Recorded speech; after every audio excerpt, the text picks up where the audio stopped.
In this video, we will go over everything you need to know about Operation Twin Shells. We will go over the new operator, the balance changes, the siege cup, the new cover feature in the aiming lane on the shooting range, and more.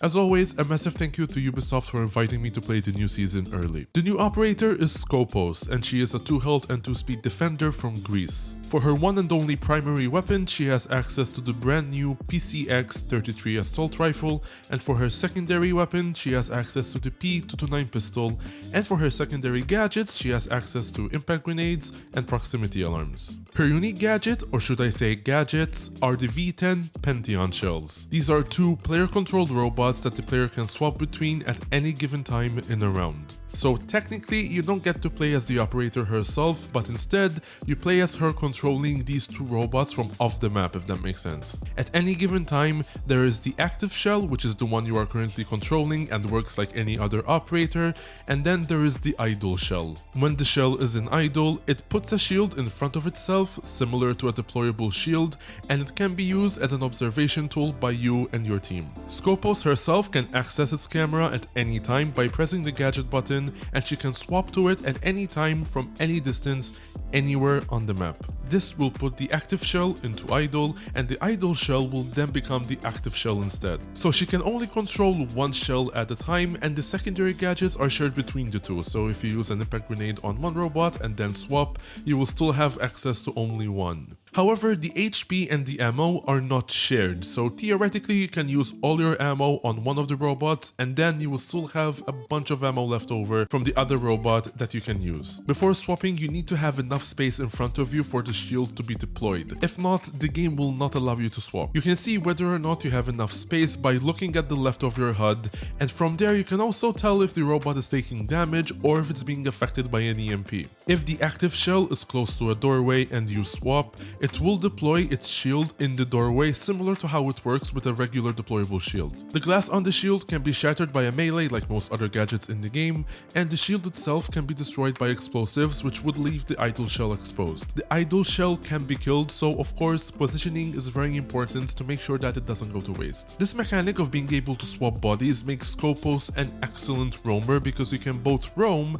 as well as help on site when needed. With that said, having the ability to swap bodies does not mean that she has 2 lives. If the active shell is destroyed, Skopos is taken out of the round and cannot swap to the other robot. Important things to take note of are that the shells are not affected by healing effects or Rook's armor, smoke canisters do not damage them because they cannot breathe, and they can also not be downed. Counters include IQ because she can see the shells with her gadget, Brava can overheat the shells with her drone, EMPs will disable the idle shell when hit but not the active shell, Dokkaebi will prevent her from swapping with her lodging bomb, and she can also access the camera feed of the idle shell when the phones are hacked, and operators with explosives because of the reason we mentioned earlier. Let's move over to balancing. First, in Operation Twin Shells, they will be releasing the second part of Solis's rework. From now on, Solis can only spot gadgets in the middle of her screen, and they will be unidentified and you will not know what they are. To know what the gadgets you are looking at are, you will now need to do what is referred to as an overclock, which replaces her scan ability. When you trigger the overclock, the cooldown refreshes and you will be able to tell what the gadgets are, but this also sends a warning to all the observation tools in range that you have activated the overclock. Her Spec IO glasses now also overall consume less energy, and they can also be activated earlier while the cooldown is still refreshing. As promised, they also made some changes to Dokkaebi's logic bomb this season. From now on, she will spawn with 0 logic bombs and then will gain one every 45 seconds with a maximum of 2 per round. When the logic bomb is ready, it will play this sound to let you know that it can be used. Nook had some changes done to her health presence reduction as well this season. From now on, it will be action-based rather than time-based. This means that instead of it being on a timer, the gadget's cooldown is only consumed when performing certain actions. For example, walking around does not consume the cooldown. However, sprinting, shooting, vaulting, and using gadgets will all affect the cooldown. Drones will now be given a boost to increase their speed and help them either run away or close distances faster. They will have a total of 3 boosts of 3 seconds each. charge. The way the boost works is very similar to Maverick's torch and its canisters. You can cancel mid-boost and use the rest whenever you want without it consuming the whole charge. When you do use the entire boost, however, it will take 6 seconds for it to recharge and be able to use it again. Every drone in the game on both sides has access to the boost. This is not limited to just the default drones. If Mozzie or Brava hack a drone and the drone still has boosts left, then they can use them instead. This season, the beta for the Siege Cup will begin and they plan to fully release it in Season 4. It will only be on PC for now and you can register for the beta as a 5-stack today,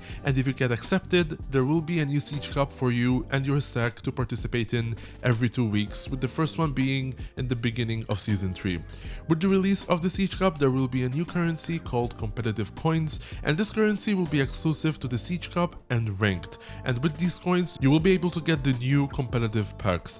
They didn't specify what will be in these packs, but I imagine it will be something exclusive that you can't get anywhere else. You will now be able to access the shooting range while you are in the queue, and on top of that, they will also be adding a new cover feature to the aiming lane, where cover will pop up from the ground and the dummies will start peeking you. For custom games, they have now added a 1v1 playlist. The playlist will have 2 presets. In the short preset, you will need 4 rounds to win with 1 overtime round, and for the long preset, it will be the first to 8 rounds with 3 rounds of overtime. In both these presets, the game mode will be bomb, you will swap sides every round, and all maps are available. For the versus AI playlist, you now can play as defenders against attacker AI. The attacking operators are Ash, Thatcher, Thermite, Nomad, and Sledge, and the player will be able to play as 16 defenders, including the new operator Skopos. That's all I have for you today. A massive thank you to Ubisoft once again for inviting me to play the new season early, and I will catch you all in the next one.